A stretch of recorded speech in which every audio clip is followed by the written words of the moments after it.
Welcome to this skills package to discover the world of international mobility projects. Over these videos, you will get an overview of how it looks to plan, organize, and manage international mobility projects. What will you find? 5 different pillars focused on different parts of the project management: preparation, design, organizing and planning, implementation, and closure. You will also find an extra pill with testimonials of youth workers, organizers, and youngsters that had implemented international mobilities.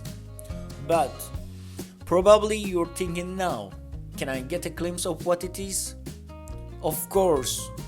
International mobility projects allow you to create funded projects with an intercultural perspective where a group of youngsters work on a specific topic by using non-formal education methods. Some examples can be a project about well-being through sport, nature, and outdoor activities, a project about body expression and creativity for youth empowerment, organizing a radio program about environmental issues. Exciting, right? Wanna know more? Keep exploring.